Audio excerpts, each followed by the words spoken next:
Hi friends, இன்றைக்கி வந்து டே 31. So இன்றைக்கி சக்ஸஸ்ஃபுல்லாக ஆரம்பிச்சிடலாம். ஒரு கொஞ்ச நாளைக்கு முன்னாடி ஒரு ஃப்ரெண்டை வந்து மீட் பண்ணியிருந்தேன். அவர் வந்து என்னோட இந்த குரூப்பில் இருக்கிறவர் தான், எக்ஸசைஸ் குரூப்பில் இருக்கிறவர் தான். ஸோ அகரால இங்கே பெங்களூரில் ஒரு எக்ஸசைஸ் இது பண்ண ஒரு குரூப் இருந்துச்சு முன்னாடி. ஸோ அங்கே இருக்கிறவர் தான். கிட்டத்தட்ட அவருக்கு வந்து ஒரு 65 இப்போ இருந்தால் 65, 68, 70 இயர்ஸ்க்கு பக்கமாக இருக்கும்னு நினைக்கிறேன். அவருக்கு என்ன அப்படின்னா, ஒரு 50 இயர்ஸ் வரைக்கும் அவர் வந்து சாப்பாடு சாப்பாடு சாப்பாடு பயங்கரமாக சாப்பிட்டுட்டு நல்ல லைஃப்பை என்ஜாய் பண்ணிக்கிட்டு ரொம்ப ஆனந்தமாக தெரிஞ்சவர். ஒரு 50 இயர்ஸ்க்கு மேலே அவருக்கு ஃபஸ்ட்டு வந்து டயபெட்டிக் வந்துச்சு. ஸோ டயபெட்டிக் வந்தோடனே அப்போ கூட அவர் பெருசாக அதை கண்டுக்கல. மாத்திரை சாப்பிட்டுட்டே இருந்தால் சரியாக போய்டும் அப்படின்னு சொல்லிட்டு. பட் அந்த மாத்திரையெல்லாம் சாப்பிட்டு இருக்கும்போது சுகர் குறையுது. பட் அதுக்கப்புறமா அவருக்கு நிறைய காம்ப்ளிகேஷன்ஸ் உடம்புல வந்துகிட்டே இருந்தது.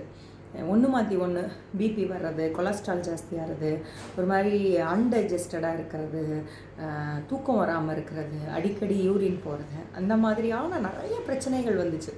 ஸோ இதை எப்படி கட்டுக்குள்ளே வைக்கிறது அப்படின்னு அவர் திங்க் பண்ணும்போது, அவருக்கு வந்து இந்த பேலியோ டயட் வந்து அறிமுகமாக இருக்குது. அவர் வந்து ஃபுல் பேலியோ எடுக்கலை, கார்பை வந்து கம்மி பண்ணியிருக்காரு. ஆனால் அவர் கொஞ்சம் ரைஸ்லாம் கொஞ்சம் சாப்பிட்டாரு. அவர் ஃபுல் பேலியோ எடுத்தாரா என்னன்னு எனக்கு தெரியல. ஆனால் அதை பற்றி கேள்விப்பட்டு என்கிட்ட பேசிகிட்டு இருந்தார்.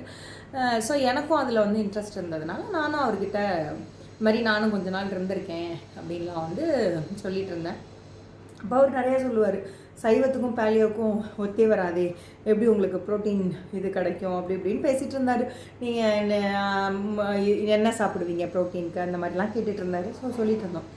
ஸோ சடனாக ரொம்ப நாள் கழித்து அவர்கிட்ட பேசுகிற ஒரு வாய்ப்பு கிடச்சப்ப, இப்போ வந்து அவர் டயட்டை விட அவர் கான்சன்ட்ரேட் பண்ணது வந்து ரன்னிங்கில் பயங்கரமாக ஓடுறாரு. நிறைய ஈவெண்ட்ஸில் பார்ட்டிசிபேட் பண்ணுறாரு. கிட்டத்தட்ட அவர் சொல்கிறாரு, நான் என்னோட 25 இயர்ஸில் கூட நான் இவ்வளோ ஆக்டிவாக இருந்தேனா என்னன்னு சொல்லிட்டு எனக்கு தெரியல. நான் வந்து இப்போ வந்து ரிட்டையர் ஆகிட்டேன். பட் இப்போ தான் நான் ரொம்ப பிஸியாக இருக்கேன்.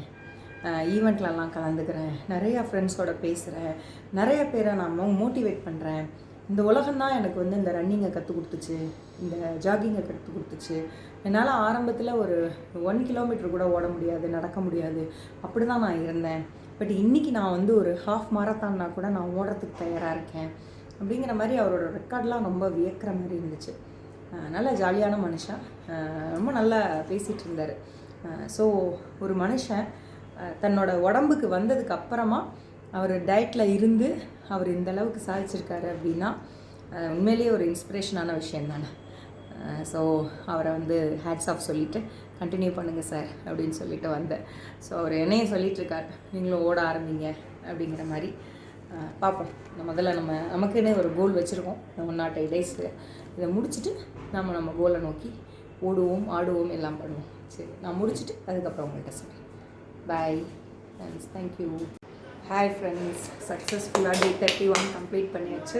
ஸோ இன்றைக்கி வந்து எந்த லேகிங்கும் இல்லை. ஸோ கடை போச்சு. ஸோ வீட்டில் கொஞ்சம் வேலைகள் இருக்கிறதுனால இன்றைக்கி ஈவினிங் தான் பண்ண முடிஞ்சிச்சு. ஸோ அப்போவும் எந்த டயர்டோ எதுவுமே இல்லை. ஸோ நேற்று பண்ணினதுலேயும் வந்து எந்த விதமான ஒரு பெயினோ எதுவுமே இல்லை.